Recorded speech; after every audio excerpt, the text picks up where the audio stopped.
Et coucou les amis! Eh ben me revoilà. Allez, dans les aventures de Caroline. Ah, vous allez me dire: «Mais qu'est-ce qu'elle fait?» Non, non, il gèle pas, vous inquiétez pas, c'est fait exprès. Je viens vous parler de l'ermite.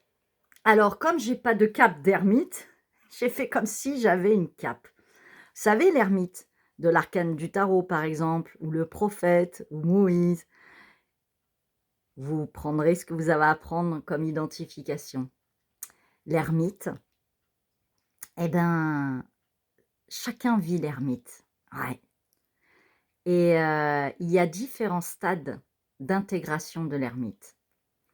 L'ermite qui va dans la montagne, qui va se mettre en refuge, qui travaille sur soi, comme certains bouddhistes font et partent en reclus. Les ermites, les bergers, mais vous avez les ermites, les sages, qui étudient, qui s'isolent. Et en fait, on fait tous et toutes ça à un moment donné dans notre vie. C'est comme une pause en nous. C'est une pause en nous qui va nous permettre d'aller faire des transformations à l'intérieur de soi. Et quand on arrive à intégrer, à imprégner cette posture de l'ermite, c'est qu'on est arrivé à une étape de transformation telle qu'on sait où est notre juste place, on est relié à notre intériorité, notre extériorité, on est relié à l'intuitif, on a capté les lumières de partout, on a enlevé les masques, on a regardé nos malfaçons, on a transmuté tout ça pour être un nouveau personnage, mais qui était déjà là, mais qui devait être révélé. Et puis progressivement, on a enlevé tous les habits. Vous vous souvenez de mon ancienne vidéo? On a arrêté de se cacher. Pourquoi? Regardez le gag.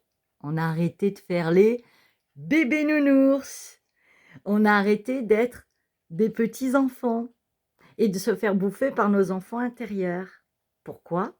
Parce qu'on suit sa guidance, son âme, on suit la lumière et on veut de l'harmonie, on veut de la beauté, on veut de l'amour, de la joie et on avance avec confiance, sérénité. La posture de l'ermite, c'est très important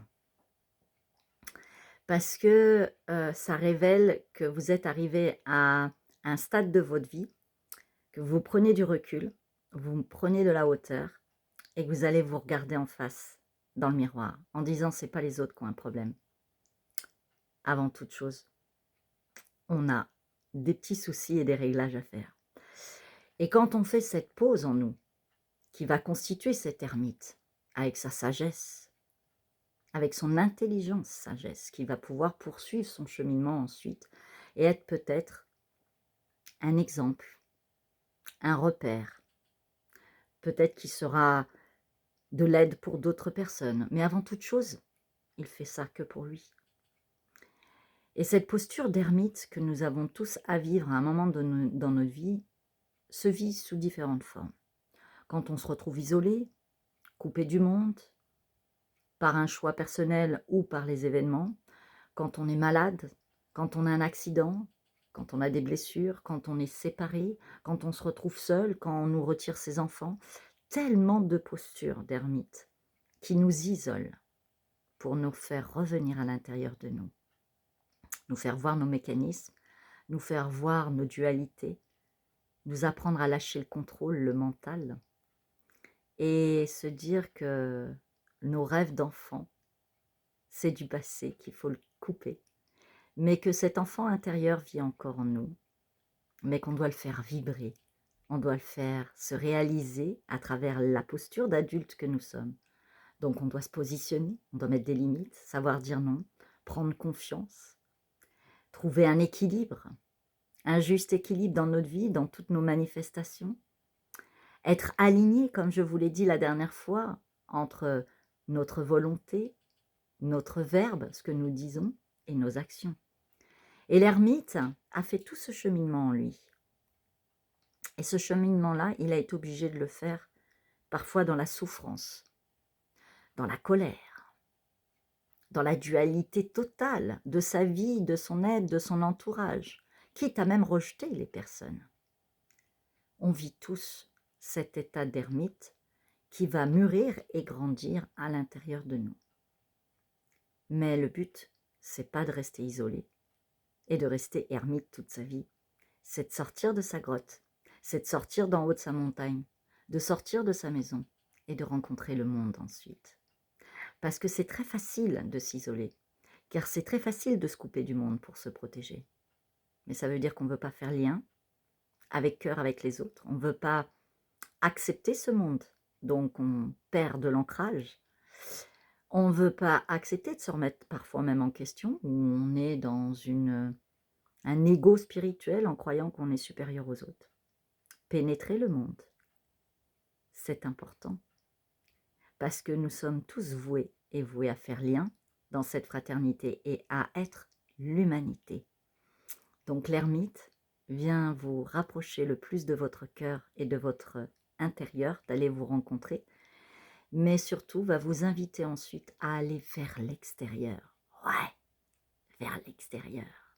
Et dire au revoir aux petits nounours, aux petits doudous auxquels on s'accroche, mais aussi à tout ce qui nous met en nostalgie.